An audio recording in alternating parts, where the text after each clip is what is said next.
What is going on, everybody? Welcome back to the channel. Aftersound here, bringing you Splinterlands content every single day. We also stream right here on this channel as well as on Twitch, so make sure you come by and say hello. This video is also brought to you by my music, which is available anywhere you stream music under the name Aftersound, and I do have a new song out recently called Summer Gravity, as well as Just Kids. I don't know why I went back to Summer Gravity, but both of them are out, so check it out. Let me know what you think, and I appreciate the support.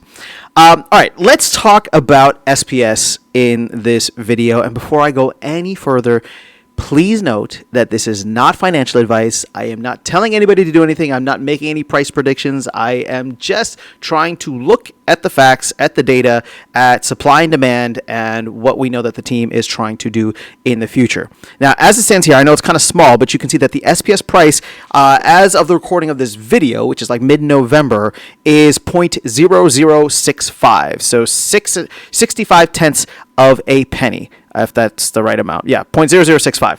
So we know that the all-time low for SPS, at least, again, as of the recording of this video, is 0.0041. So we're about like 50%, a little bit more than 50% higher than that. And obviously, we saw things go up to, the 1.4 cent range back during the Conclave Arcana release. So it's been a little volatile just around this like 1 penny area.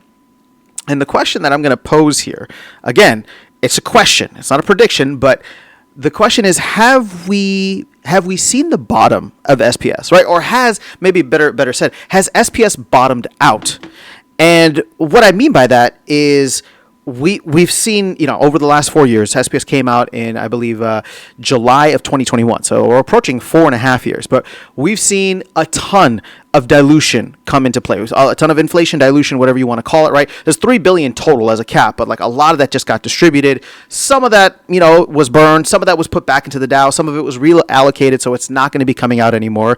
And we're sitting in a position now where we have, I think it's like 1.5 billion is considered in circulation, right? So the total supply is down to 2.76 billion. So it's 92%. We've burned 8% of the total supply, which is actually kind of cool. 240 million right here. You can see that we have about 1 billion that is currently staked. We have a certain amount that is liquid. I don't know what that number is here, but there's a lot sitting in reserves. There's a lot sitting in the reward pools, and obviously we have the amount burned. I think what the team considers liquid, or circulating, I should say, not liquid, is about 1.5 billion. And unfortunately, they're going through maintenance right now, so can't go over there and confirm that. But more recently, I did see that. So 1.5 billion roughly circulating, right? 500 million liquid, 1 billion staked. All this to say, to get to the point that we've seen so much SPS hit the marketplace. We've seen so much hit the economy and the game economy.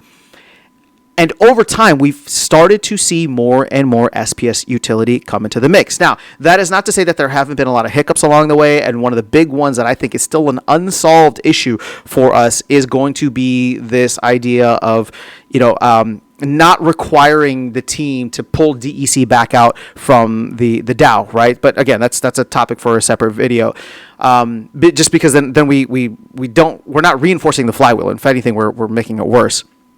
And recirculating DEC, which, again, slows the flywheel. We don't burn as much SPS. But my whole point with this is we've seen demand for SPS through the flywheel, through other mechanisms, right, through staking. And now, most recently, you've seen me kind of on this trip about the demand for SPS in the rental market being unfulfilled. Now, I just checked this out earlier this morning, and it was about like 37 million SPS, right? That is currently sitting there, been there for at least 24, maybe 48 hours, right, and has not been filled yet. Now, this stuff will get filled, don't get me wrong, but it's like we used to be in a position where either the demand was so low or the supply was just so high, or a combination of both, that you didn't see anything there. Anytime somebody put an SPS bid out there, it got immediately filled. Well, now people aren't immediately filling it for whatever reason that is, but I would say a big part of it is the fact that we have this this new reward system here that rewards SPS stakers by entering you into this pool for the the big jackpot giveaways on the Conclave Arcana reward cards. I don't think that mechanism is going away anytime soon. I mean, well, actually, we know it's going to be around for a year, at least from when it started, 53 weeks of rewards. But when I say not anytime soon, I mean when the next reward set comes out, they're probably going to do the same thing from here on out. And my expectation from what we've seen, especially over the last couple of years with the team, is that they will continue to refine it to make it better. right? Better, more effective, and create higher demand and utility for SPS than going, the other direction. One thing I got to give to Matt that was, and again, this is not like a Matt versus Aggie thing, so before you guys get all crazy in the comments here, one thing that I think has been great about Matt versus Matt as CEO versus Matt as co-founder beforehand. And again, I don't know what the politics were behind that. I'm not trying to get into it. But I remember when I joined the game, Matt didn't want to make any changes to the white paper, for example. And granted, to his point, right, to his point, we did not have a mechanism to actually go in and vote the way that we do now in terms of like stakeholders and through the DAO. But now that we do have the DAO, and we've seen Matt's attitude, or at least I feel as though we've seen Matt's attitudes change somewhat, that he pivots very quickly to any kind of issue that comes up that could be detrimental to SPS in the short, medium, or long term, right? And so when we see these kinds of exploits, whether it's in-game or whether it's in economy, that stuff is shored up relatively quickly. So we won't get into a situation where we have, hopefully, fingers crossed, we won't get into a situation that we will have like a terrible kind of exploit on SPS or DEC that just causes the kind of inflation that is very, very difficult to recover from.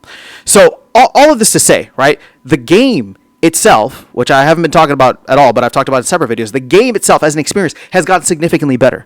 The mechanics around the game, that the reward economy, all of this stuff has gotten so much better. Shout out to Clay on the DAO project manager that has essentially like cleaned up a ton of stuff there and made it so that we're not just pumping out SPS needlessly, and he's asking all the right questions and doing all the right things. So all of this to say, I'm not saying that we're going to go to the moon. I'm not saying that we're not going to go to zero or whatever the case is. My whole point is, have we seen the bottom of SPS where the worst is over? Right? The worst is over. And I'm not saying that it can't go lower from here. I'm not even saying that it can't set a new all-time low. Well, actually, I guess that is the point of like, have we bottomed out? But again, it's a question. But with all of these factors kind of lined up, and in looking at all of these different things, it's like, well, we're seeing demand start to creep back at a time when when like asset values, token values are still at relative or even all-time lows, right? Look at SPS, look at DEC, look at card prices, but they're starting to get better. And we're starting to get to a point where the marketing is bringing more people in.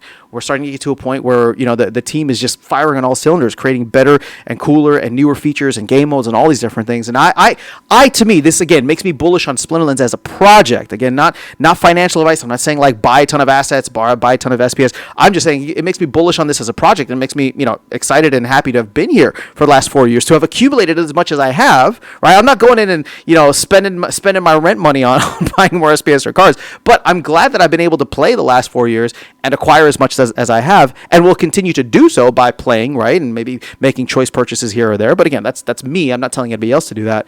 And so that is my question for you guys. Do you believe SPS has bottomed out to the point where we're starting to see demand return in key areas, and as the price starts to rise potentially, right, whether that's outside factors like the market, or we start actually burning more SPS and the supply or demand really starts to outstrip the supply, both from a rental as well as even like a purchase and owning vehicle? That is the big question. So let me know your thoughts in the comments below. That is all I have for you guys in this video. Otherwise, I'll catch you all in the next one and see you around the game. Take care.